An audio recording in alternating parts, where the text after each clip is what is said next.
Okay guys, welcome to 2015 and a new year of Retro Swim. I'm going to make an effort to do more videos this year. It's one of my resolutions. We'll see how well that goes. But thank you for your support over the past year, and look forward to many more interesting videos over 2015. So what I have here is a HP 4953A Protocol Analyser. Well, that's what it used to be. I picked this up cheap on eBay with the idea to restore it and resell it. I'll just show you some pictures here. Once I got inside of it, I found that there was really bad acid damage, so I had to basically abandon the plan to resell it, just restore it for my own sort of benefit. And I got it working. I actually got it functioning. I had no way to actually test it because I don't have the interface pod, but you know, I could get some stuff up on the screen that would run some internal diagnostics, and they'd all pass. And then I got the idea, hey, I could maybe turn this into a cool retro computer gaming sort of related thing. And I set about doing that. I thought, well, I can reuse the keyboard and I can reuse this awesome green CRT display. That didn't work out in the end either. I got a long way into it, and just all of a sudden the analog part of the CRT driver just went foof, stopped working, and that was the end of that. The CRT tube itself was still good, and that's gone into the green Mac, which I posted a little while ago. And I was left with this husk of a thing. The power supply works, and I assumed that the keyboard was alright. So I thought, well, you know what? Let's do something cool with it. So if we put the keyboard down, you can see that it still looks original, and that was my intention. But when we plug it in, something much cooler happens. Let's take a look.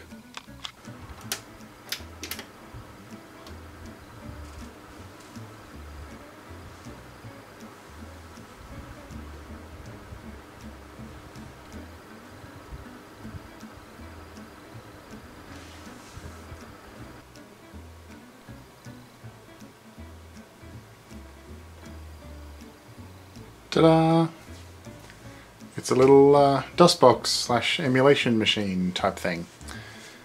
There's Commander Keen and some other DOS games that I've just thrown on there as a demonstration.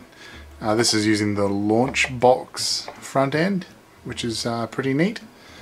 So yeah, there's an audio amp inside to drive a couple of sort of small speakers that actually sound pretty good.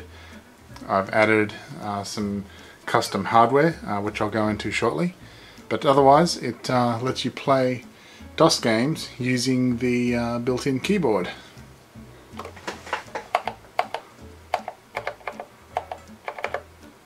Like so.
This is really awkward because I'm sort of trying to do it in front of and beside from the tripod, so yeah, but you get the picture.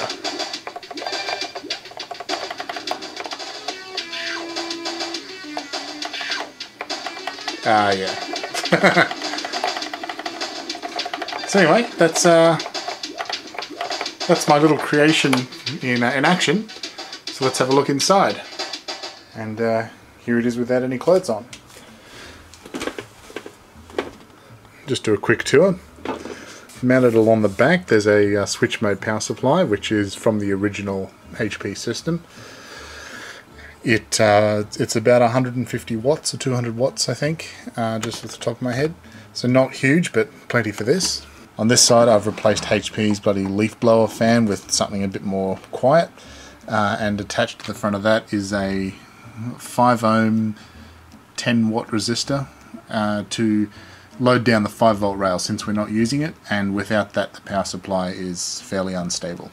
Mounted on this side is the Totally Boss sound system. I think they're half 1 watt speakers. Yep, 1 watt speakers, being driven by a pair of JCar kit amplifiers, which are half watt amplifiers, I think, or maybe a watt, I'm not sure, don't remember. And right below there is the heart of the system. It's a gigabyte bricks system with an ultra low power Celeron, 2 gigs of RAM, 250 gig hard drive, Wi-Fi, VGA, all the usual stuff, running Windows 8.1.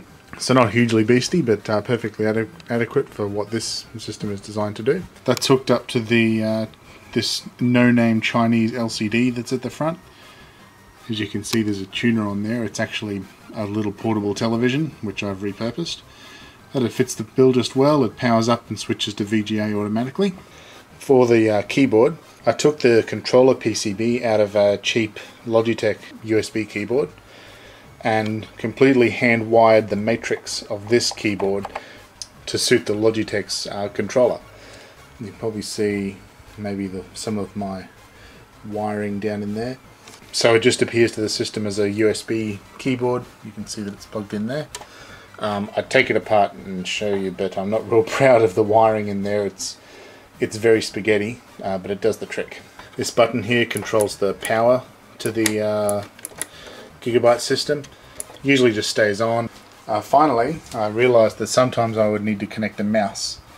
So one of these USB cables goes to a DV25 plug on the back, and then I built this little adapter that just plugs on the back and gives you a USB port. Not two, just one. Lets you use a mouse for the odd occasion that you might need to. The Launchbox interface is fully keyboard driven, so mousing is really only needed if you want to play Warcraft or something like that. And that's the tour. Yep, any questions, just ask them. I'm happy to answer them. That about wraps it up. Thank you for watching. I look forward to putting together a lot more videos for you in 2015. See you next time.